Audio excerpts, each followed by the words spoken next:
In Parshas Kisisa, in Perik Lamed Beis Pasuk Yud Zayin, the Torah says, "Vayishma Yoshua es kol ha'am b're'o, v'yomer el Moshe kol milchama b'machane." Yoshua heard the people, heard noise, and he heard the people are in a bad way.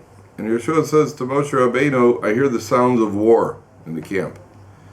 V'yomer ein kol anos gevura. Moshe says, "It's not the sound of the victors who are whooping it up. Ve'ein kol anos chalusha." It's not the sound of the defeated, the groaning and moaning of the defeated in a war. Kol anos anochi shomea. It's the sound of frivolity. Targum Onkelos calls it kalne mechaychim, what we call frivolity. So the Mefarshim explained that Moshe Rabbeinu over here is giving Yoshua a slight piece of, call it musar, call it hadracha. Moshe Rabbeinu is saying to Yoshua, look, you're going to become the leader of the people.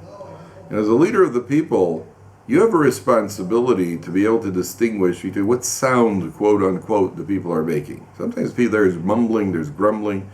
And my shgiach in yeshiva sometimes hears boys grumbling. And then he has to determine, is this really an issue? Is it something that could be ignored? What's really bothering them? Most people in life, when they are upset, especially when they're passionately upset, most people, they're passionately upset about something, usually something else that's bothering them. The average person isn't really, really passionately upset about a tube of toothpaste being squeezed incorrectly. So if a husband gets upset because the toothpaste has been squozen incorrectly, that means something else is bothering him. If somebody's upset, if a man gets upset because other men are talking in shul and he's passionately upset, that means that there's something else. Either he doesn't like one of the guys, or he's got a din Torah with him, or something like that. Because most people don't get passionately upset, especially when he himself is talking in shul, or he's talking to somebody interesting. He doesn't get passionately upset. So Moshe Rabbeinu is saying to Yeshua, listen, if you're going to be the leader of the people, you have to be able to distinguish those sounds. And all parents know that when kids are playing in the house, they're back in the room and you're giggling, there's the sound of they're having a good fun, and then there's the sound they're getting wild, and there's a sound that they're doing something naughty. And all parents have heard the sounds, and all parents know how to distinguish between the sounds. That's the first thing that Yeshua is told by Moshe Rabbeinu. You're going to be the leader. You have to learn to distinguish the sounds of the people, number one. Number two, the question becomes, and why was there so much noise at the Egel? Why was there so much? There's dancing and frivolity, and there's loud noises.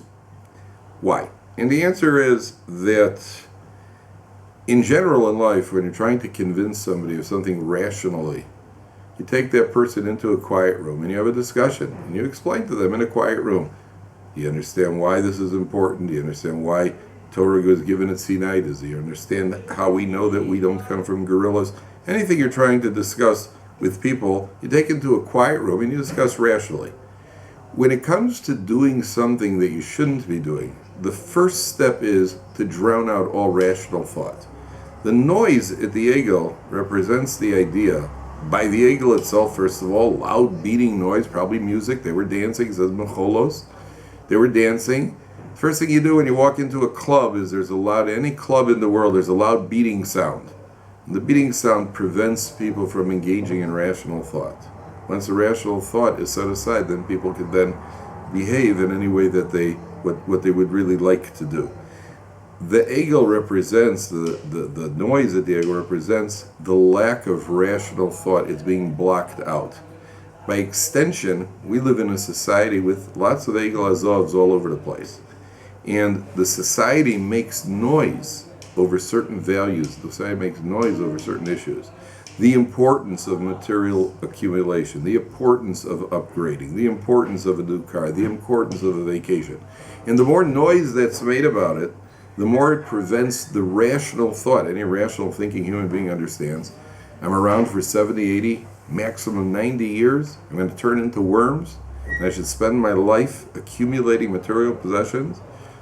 That is irrational. That's irrational. And a person therefore drowns out the rational thought. The society drowns out the noise by creating all sorts of diversions, all sorts of distractions. The job of the Torah Jew is to be able to cut through the noise and manage to think rationally, to think clearly and stay focused on that which is important.